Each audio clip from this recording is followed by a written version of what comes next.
अजीज दोस्तों नमस्कार। अजीज दोस्तों, इस्लामाबाद में बम धमाका हुआ है इमाम बारगाह में। इमाम बारगाह शिया की मस्जिद को कहते हैं।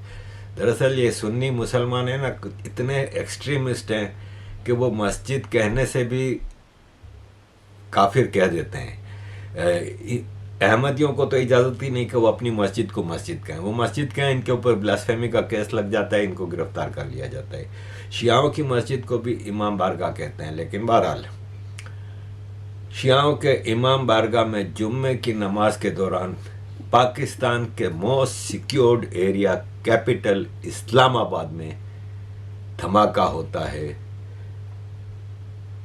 ये इस्लामाबाद का इलाका चौक तरलाई है और चौक तरलाई के ऊपर ये जब धमाका होता है तो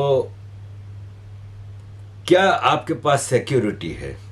और ख़ास तौर पे 2 दिन पहले कजाकिस्तान का प्रेसिडेंट इस्लामाबाद आया, कल उज़्बेकिस्तान का प्रेसिडेंट इस्लामाबाद आया। तो जब फॉरेन प्रेसिडेंट कोई आता है तो आपकी सिक्योरिटी कितनी हाई होगी। बलोचिस्तान केपी के हालात वैसे ही कैसे हैं आपके सामने है।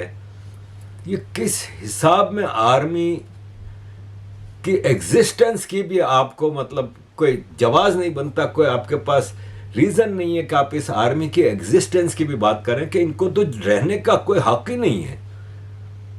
भाई ये हर काम कर रहे हैं, शहबाज शरीफ के साथ हर ट्रिप पे बाहर जाएगा, इकोनॉमी मीटिंग अटेंड करेगा, बिजनेस डीलें करेगा, सब करेगा, पॉलिटिक्स ये करेगा, क्रिकेट में ये रहेंगे। जो इनका काम है सिर्फ वो नहीं करना।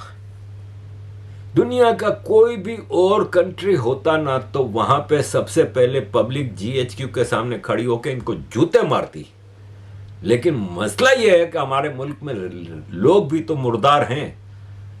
भाई बॉटम लाइन है, सिक्योरिटी किसकी जिम्मेदार है? अब एक मिसाल है कि मेरे घर की मैं सिक्योरिटी पे एक चौकीदार रखता हूं। मेरे घर में बराबर के घर वाले से आके हमला कर रहे हैं, इस तरफ के घर वाले हमला कर रहे हैं, दूर से कहीं कोई हमला कर रहा है, किसकी जिम्मेदारी है? मेरा चौकीदार सिर्फ ये कह दे कि हाँ जी बराबर वालों ने हमला किया था, तो तुम्हें काय के लिए रखा है? हर चीज भारत कर रही है। अब ये पाकिस्तान के डिफेंस मिनिस्टर ख्वाजा आसिफ, वो जो हमारे मुसलमानों को, इबादत गुजारों को मस्जिदों में शहीद करते हैं, वो घर के भी दुश्मन हैं और मजहब के भी दुश्मन हैं। और हमें तो पता है कि किसने किया है। ये सब अफगानिस्तान से हो रहा है और अलायंस के धागे मिल चुके हैं हमें अफगानिस्तान की तालिबान और इंडिया के दरमियान, जो कि ये सब कर रहे हैं। सिक्योरिटी गार्ड ने सुसाइड बॉम्बर को मस्जिद के दरवाजे पर रोका तो उसने गोलियां मार के गार्ड को मार दिया और अंदर गया और नमाज पढ़ रहे थे लोग, तो नमाजियों के आखिरी लाइन में इसने धमाका कर दिया। पहले तो 2 घंटे तक पाकिस्तान के टीवी पे कोई न्यूज़ नहीं आ रही थी, बसंत दिखा रहे थे। लाहौर में बसंत हो रही है ना, 19 साल बाद बसंत मरियम शहजादी मना रही है, तो पूरे लाहौर में बसंत दिखा रहे थे। 2 घंटे तक अलाउड नहीं था टीवी चैनल्स को। जब सोशल मीडिया पूरा भर गया तब जाके न्यूज़ पे 10 मारे गए हैं। ये 69 की तो इनिशियल रिपोर्ट थी कि 69 मारे गए, तकरीबन 200 जख्मी। हॉस्पिटल रिपोर्ट कर रहे थे, एक हॉस्पिटल ने रिपोर्ट किया कि 31 लाशें तो हमारे पास आई हैं। और ये इंडिया ने किया है, अफगानिस्तान ने किया है। बॉटम लाइन, आसिम मुनीर मिस्त्री इज लाइकली टू एस्केलेट। आने वाले दिनों में हिंदुस्तान और अफगानिस्तान के बॉर्डर के ऊपर ये दोबारा पंगा लेके उस बॉर्डर को खोलेगा। वहां पे कुछ इंडिया में करवाएगा प्रॉक्सीज के जरिए, अफगानिस्तान में भी प्रॉक्सीज के जरिए कुछ करवाया जाएगा और अपने लोगों के ऊपर भी दहशतगर्दी करवाई जाएगी। इल्जाम उसका अफगानिस्तान और हिंदुस्तान पे लगाया जाएगा और वहां पे भी होगा। वो कहेंगे नहीं ये तो दहशतगर्द करवा रहे हैं, इससे हमारा कोई तल्लक ही नहीं है। और वो जब रिएक्ट करेंगे तो ये कहेंगे हमारे बॉर्डर खुल चुके हैं, हॉट है हमारे western and eastern front, 2 front हमारे हॉट है, इंटरनल सिक्योरिटी हॉट है, सदर ट्रंप को जाके ये धोखा देंगे, और क्योंकि इनकी कैपेसिटी नहीं है, ये पहले दिन से जो वादे करके आता है उनको पूरा करने की इसकी कैपेसिटी सिरे से है ही नहीं। मुल्क की इकोनॉमी का ये बेड़ा गर्क कर चुका है, और मुल्क की वकार तो वैसे ही आपका बेड़ा गर्क हो ही चुका है ना यार, उसका क्या कोई पीछे कुछ रह गई है हकीकत। और अब ये कहानी जो है आपके सामने है, क्योंकि फौज अंदर से जो है उसको डर, ये इन सबको अपनी जानों के लाले पड़े हुए हैं, तो ये कहते हैं कि अभी ट्रंप साहब को किस तरह जो है वो जाके बतानी है, कहानी लगानी है, उसमें कितनी मासूम जाने जाएंगी वो आखिरी आइंदा आने वाले दिनों में ना, द दस्त द मैदान दे, proof is in the pudding. ये जो अभी आपके आगे सिचुएशन बन रही है, ये आपको पता चल जाएगी सारी की सारी। This is what is going on, this is a heads up for you and you heard it from me on the 28th of January 2026। फिर ना कहना दसिया नहीं सी। अपना ख्याल रखिए, बहुत जल्द दोबारा मुलाकात होगी।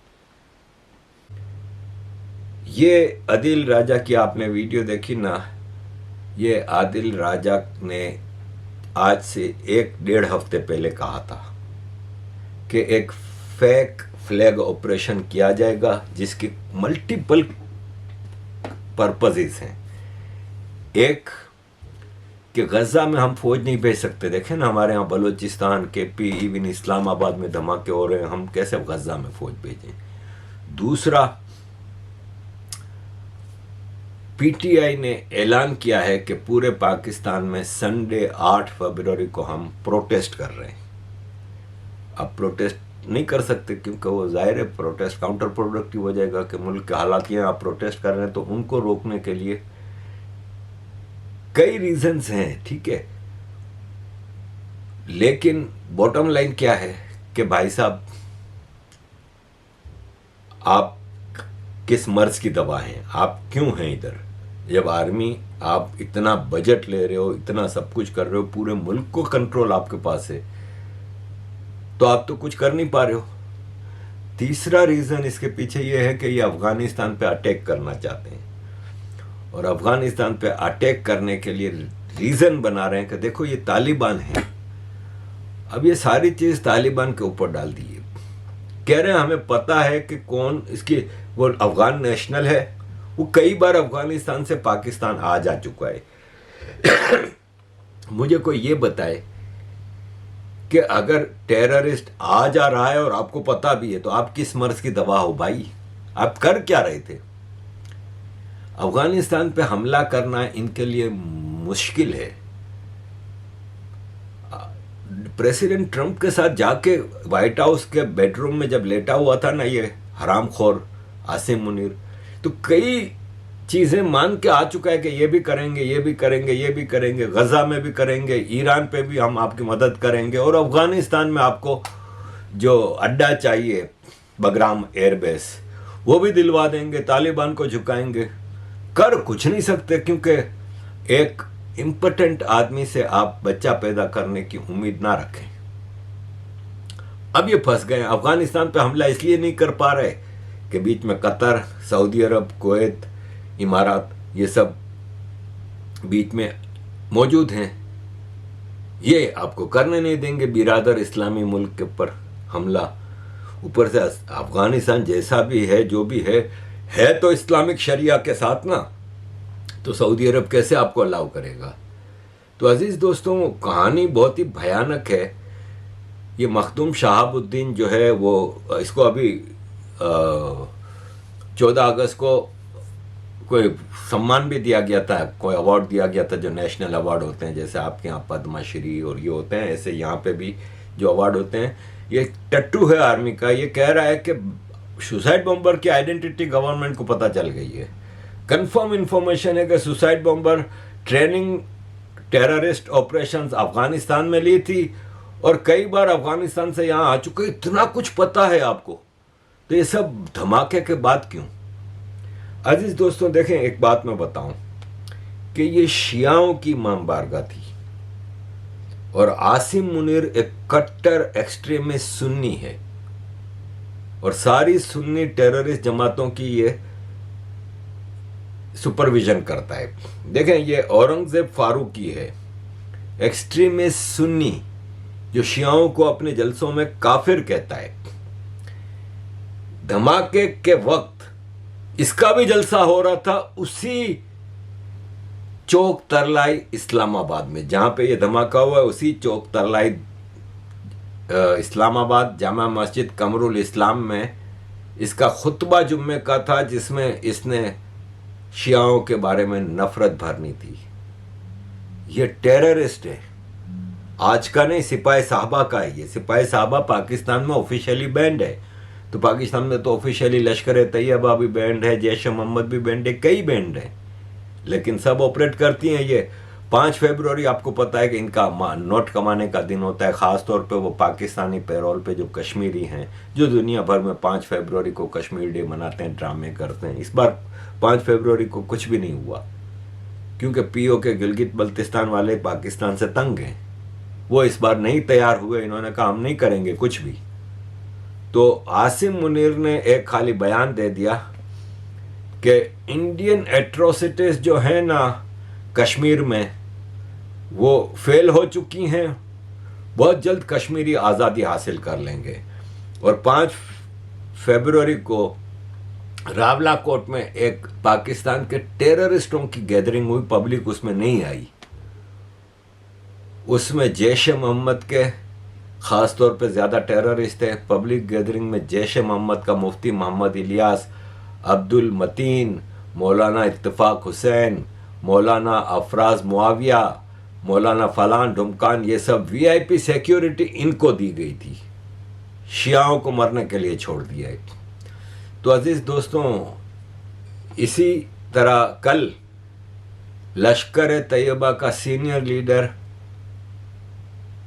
हाफिज अब्दुल रऊफ चौधरी मोहम्मद सरवर एक जनाजे में गए थे, क्योंकि आज़म चीमा का पोता मारा गया था।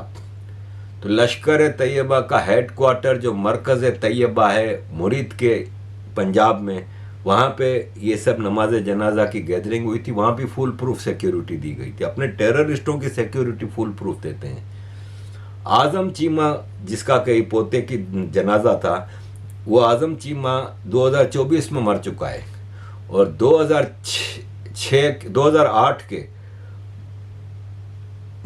2006 के मुंबई की जो ट्रेन सीरियल ब्लास्ट हुए थे उसका, और 26/11 का मुंबई के अटैक का मास्टरमाइंड था।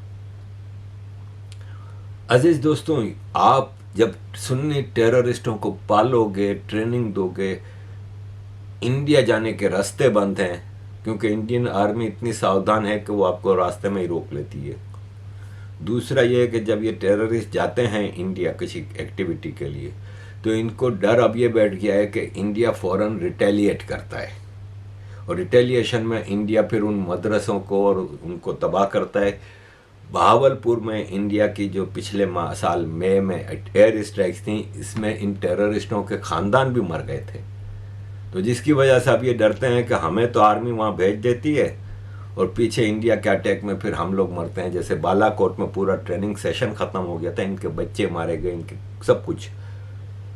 तो ये फिर लोकली काम कर रहे हैं। तो ये सारा कुछ है, लोकल किया धरा है, और इसमें कोई दो राय नहीं है। सारे इनके अपने टेररिस्टों ने किया है। ये हमारी आयशा सिद्दीका साहिबा, जो कि डिफेंस एनालिस्ट हैं, पाकिस्तान नहीं जा सकती, क्योंकि आर्मी के बारे में बोलने वाला पाकिस्तान नहीं जा सकता। वो कह रही हैं कि टेरर इस्लामाबाद में हो रहा है और लाहौर भी सिक्योर्ड नहीं है। ये कोई सिंपल तालिबान टीटीपी नहीं है। पाकिस्तान को ये भी देखना चाहिए कि पाकिस्तान मिडल ईस्ट के मामले में इतना धंसा हुआ है कि मिडल ईस्ट वाले भी खुश नहीं हैं आपसे। और यह है कि शियाओं को मारा गया है, ये कुछ ना कुछ गड़बड़ है। तो अब मिडल ईस्ट का अगर आप वो देखें ना, तो बात दरअसल ये है कि आप मिडल ईस्ट के मामले में तो घुसे हुए, धंसे हुए हैं। The problem with the Pakistani military is that they think they're the smartest strategists in the world, and they're among the worst strategists in the world. They come up with strategies which are just lousy. Proof? They've lost every war they fought. These guys think they're more clever than we are. And they have led their country into one disastrous adventure after another. The reason Pakistan is no longer the unified country it was of East and West Pakistan, and there's an independent Bangladesh, is because of the stupidity of the Pakistani generals. but they think they're smart.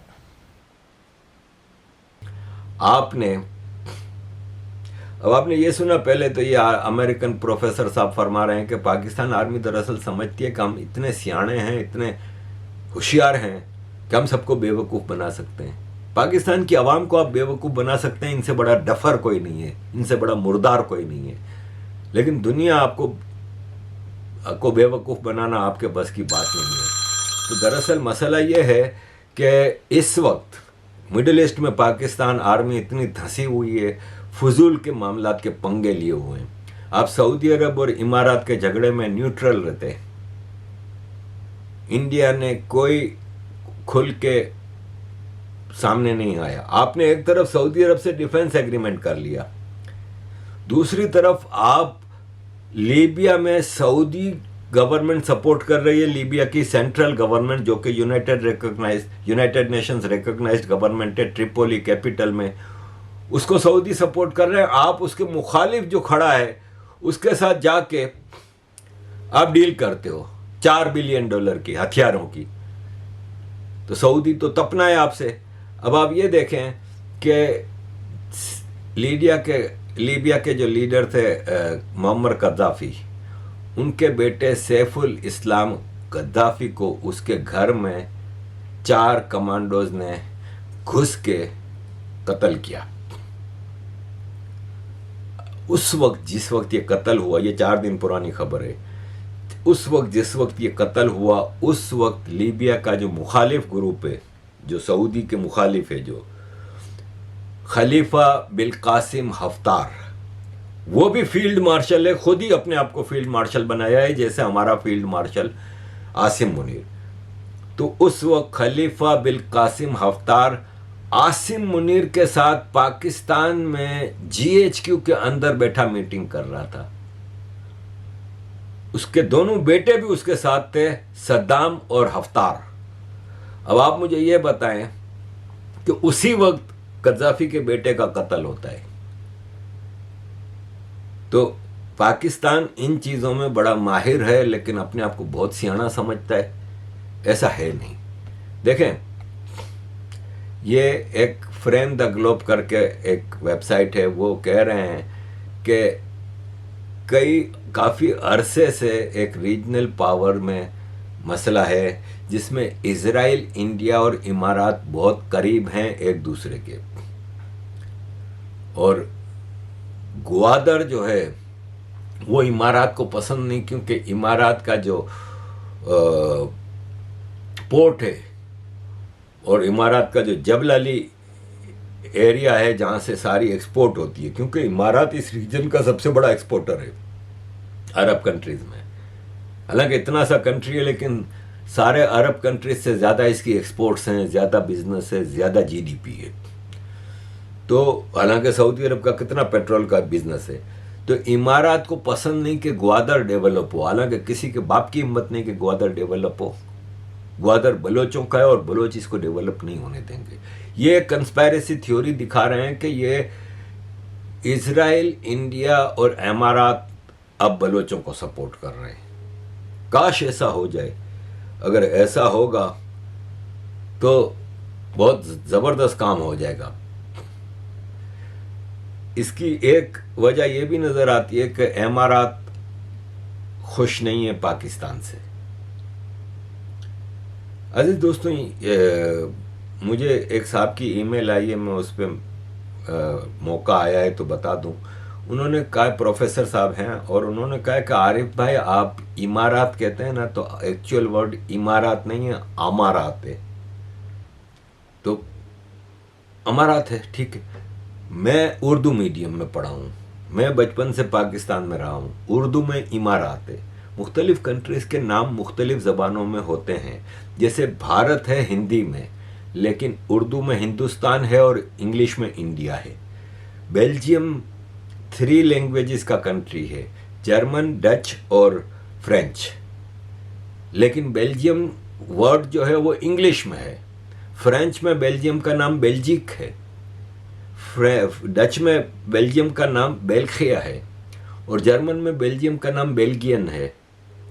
Belgium की post ticket होती है, उस पर भी बेल्जिक और बेल्जिया लिखा होता है, लेकिन इंग्लिश में बेल्जियम है, दुनिया भर में मशहूर। तो हर जबान में इसका अलग होता है। उर्दू में इमारात है, इंग्लिश में यूनाइटेड अरब एमिरेट, एमिरेट ई से लिखते हैं, तो अरबी में अमारात है। सही है, एग्रीड। लेकिन मैं आपके सामने जो बात कर रहा हूँ तो मेरी उर्दू मीडियम की एजुकेशन है, मैं उर्दू बोलता हूँ, थोड़े बहुत हिंदी सीख लिए, लेकिन यह है कि मैं हिंदी एक्सपर्ट नहीं हूँ। तो anyway, thank you for correction. लेकिन यह है कि हाँ, मैं भी 2 साल दुबई में रहा हूँ, मुझे पता है कि अमारात है। तो अजीज दोस्तों, अमारात ने पाकिस्तान ने जो कर्जा लिया हुआ है $2 बिलियन का, वो वापस मांगा। एक्चुअल में $2 बिलियन का तो एक्सटेंशन है, टोटल $3.5 बिलियन का कर्जा है। तो अब वापस मांगा तो पाकिस्तान ने, तो इमारात ने कहा कि पैसा दो। पाकिस्तान ने कहा साईं हम तो फारिग पुकारी नंगे पुंगे। उसने कहा नहीं भाई, बहुत हो गया, तुम सऊदी अरब से लो जाके, तुम्हारा तो बाप बनाया हुआ अब आजकल सऊदियों को, तो जाओ उधर से लो, मुझे मेरा पैसा चाहिए 1 महीने के अंदर अंदर, 1 मार्च को मेरा पैसा मुझे चाहिए। और जो 3% इंटरेस्ट था वो 6.5% पे हो गया है, यानी साल का $130 मिलियन तो खाली इंटरेस्ट है। अब पाकिस्तान ये बताए कि क्या करेगा। तो इमारात नो डाउट पाकिस्तान से नाराज है, पाकिस्तान के खिलाफ है, बल्कि पाकिस्तान एक दोगली गेम खेल रहा है। अब जैसे ईरान के अमेरिका के साथ नेगोशिएशंस हो रहे थे, ऐलान हुआ कि तुर्की में नेगोशिएशंस होंगे और उसमें पाकिस्तान को बिठाएंगे। ईरान ने कहा नहीं भाई नहीं, हम पाकिस्तान को क्यों बिठाएंगे। मस्कत में मुलाकात हो रही है, मुज़ाकरात ईरान और अमेरिका के। यार देखो, बात यह है कि इसमें 2 बातें बड़ी इम्पोर्टेंट पहले इतना फेस टू फेस है या वही रोल है कि नहीं, मेरा अपना ये ख्याल है कि मुझे शुबा पड़ रहा है कि क्लियरली तो नहीं कोई बता रहे, अब ये मुलाकात जो है ये बराह रास्त होगी अमरीकी वक्त यानी स्टीव, और उसमें गालिबन दामाद भी आ रहा है अब, जैरेड कुशनर, ठीक है। और इसको होस्ट जैसे यूं बैठे होंगे तो वो ओमान के वो पहुंच गया है, तो वो ओमान के वजीर खारजा जो हैं वो होस्ट कर रहे होंगे। तो वो जो पहले जो था ना कि तुर्की भी बैठा हो, सऊदी अरब भी, पाकिस्तान भी, तो गालिबन अब वो सूरत हाल नहीं हो। हमारे वजीर खारजा जा रहे हैं इसाक डार साहब। गालिबन मैं कह रहा हूँ कि अब वो नहीं होगी, मैं गालिबन का लफ्ज़ इस्तेमाल कर रहा हूँ ना, सोच समझ के कर रहा हूँ।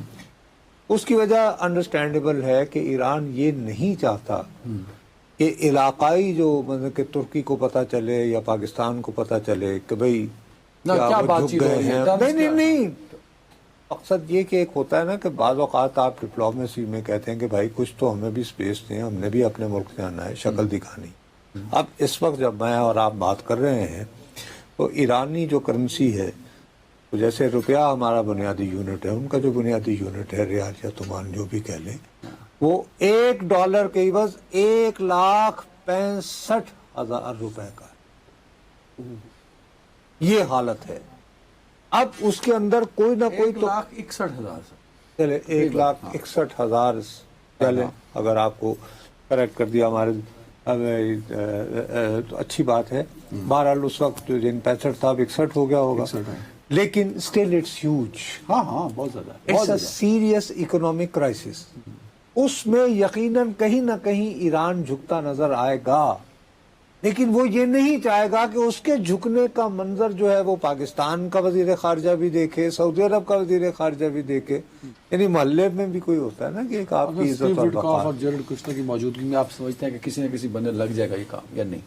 डिपेंड करता है, क्योंकि उसके बावजूद ये प्रोवोक करने से बाज नहीं आ रहा। थोड़ी ही देर पहले ट्रम्प ने, अभी हमारे ऑन एयर जाने से पहले, वो नेशनल प्रेयर जो वहाँ पे एक होता है, वो यानी दुआया एक वो जो करते हैं, उससे खिताब करते हुए कहा है कि ये ईरान जो है पब्लिकली कुछ कहता है, वैसे मेरी मिन्नतें करते रहते हैं कि जी मेरे ना गल करो, मुखमुखा करो। ये आज का बयान है। अरे भाई, कल अगर तुम ये चाहते हो कोई एग्रीमेंट हो तो तुम दुनिया को ये साबित करना चाह रहे हो कि ईरान बकरी होकर भाई ईरान अमेरिका से क्या डील करना चाहता है क्या नहीं, वो पाकिस्तान जैसे दोगले गद्दार हिपोक्रेट्स को कैसे बीच में बिठाएगा। पाकिस्तान का रोल दुनिया को पता है, ईरान को तो पता है, दुनिया को पता है कि कितना दोगला कंट्री है। तो अजीज दोस्तों, ऐसे में ये जो धमाका है इस्लामाबाद का, उसके रिपरकशन बहुत होंगे। पाकिस्तान जो अपने आप को सेफ कंट्री बता रहा था, all of a sudden Pakistan की सारा धड़ाम से गिर गया है। बलोचिस्तान, केपी और अब इस्लामाबाद, और पूरा पाकिस्तान महफूज नहीं है। अब कराची में इस पे प्रोटेस्ट शुरू हो रहे हैं। कराची के मुख्तलिफ इलाकों में शिया लोग प्रोटेस्ट कर रहे हैं, और ये सारा खेल आर्मी के प्रॉक्सीज जो हैं, आर्मी के टेररिस्ट ग्रुप्स हैं, उनका रचाया हुआ खेल है। तो अजीज दोस्तों, ये आपके सामने सारी सिचुएशन है इस्लामाबाद की। माइकल कुगलमैन कह रहे हैं कि टेरर ने वापस इस्लामाबाद को अटैक किया है, मेजर अटैक शियाओं के ऊपर हुआ है, और यह है कि हमने कई सालों से इतना ख़तरनाक अटैक इस्लामाबाद में नहीं देखा था। लास्ट ईयर नवंबर में आपको याद होगा कि इस्लामाबाद कोर्ट में एक बम धमाका हुआ था जिसमें कुछ सिविलियन मारे गए थे, लेकिन यहाँ पे नमाजियों को मारा गया है। शिया मस्जिद पे अटैक, माइकल कुगलमैन कह रहे हैं ये आईसिस खुरासान का काम हो सकता है, कोई लोकल एंटी शिया ग्रुप का काम हो सकता है। पाकिस्तान ऐसे ही इंडिया के ऊपर हर चीज़ डाल के अपनी जान नहीं छुड़ा सकता। और वाकई सही बात है, क्योंकि ये आपने मुसलसल टेररिस्टों की जो सुपरविजन कर रहे हैं। अब ये देखें, ये खबर आई है कि पाकिस्तान के जो टेररिस्ट ग्रुप है ना, वो गज़ा का रोना रो के आम आदमी से रिक्रूटमेंट भी करवा रहे हैं और पैसा भी चंदा भी जमा कर रहे हैं, डोनेशंस भी ले रहे हैं। ये उज़े बुलूट, एक टर्किश जर्नलिस्ट ने ये पूरी रिपोर्ट लिखी है। तो अजीज दोस्तों, Pakistan is playing very dirty role, और ये है कि इस डर्टी रोल का पाकिस्तान को अब बहुत जल्द पाकिस्तान का हिसाब किताब नज़र आ रहा है। पाकिस्तान का सिक्योरिटी सिस्टम टोटल कोलैप्स हो चुका है, पाकिस्तान की इकोनॉमी टोटल कोलैप्स हो चुकी है। तो अब पाकिस्तान के अमेरिका कब तक बचा के रखेगा, इसमें कोई दो राय नहीं है। ये एक और रिपोर्ट है कि एविडेंस मिल रहे हैं कि इस अटैक में पाकिस्तान आर्मी इन्वॉल्व है। ऑब्जेक्टिव था कि एक खौफ की फिजा फैला के तहरीक इंसाफ के प्रोटेस्ट को रोका जाए। तो अजीज़ दोस्तों, कई चीज़ें हैं। गज़ा में फ़ौज भेजने के लिए ये फ़ौज के अंदर बहुत बड़ी बगावत हो जाएगी, क्योंकि फ़ौज तैयार नहीं है गज़ा में जाने के लिए, अपने ही फ़लस्तीनी भाइयों को मारने के लिए, इसराइल की कमांड में रहने के लिए। तो फ़ौज के अंदर बगावत का चांस है, तो फ़ौज भेजने को तैयार नहीं, जिसके वादे करके आ चुके हैं। ईरान पे अटैक के लिए अमेरिका की मदद कर नहीं सकते, और तहरीक इंसाफ का जो प्रोटेस्ट हो रहा है उसके लिए भी। तो इस वजह से ये है कि, और अफ़गानिस्तान पे एक अटैक करना चाहते हैं जिसको जस्टिफाई करें सऊदी अरब के सामने। तो इन सारी वजूहात पे फ़ौज एक गंदा खेल खेल रही है, लेकिन दुनिया के सामने नंगा हो चुका है।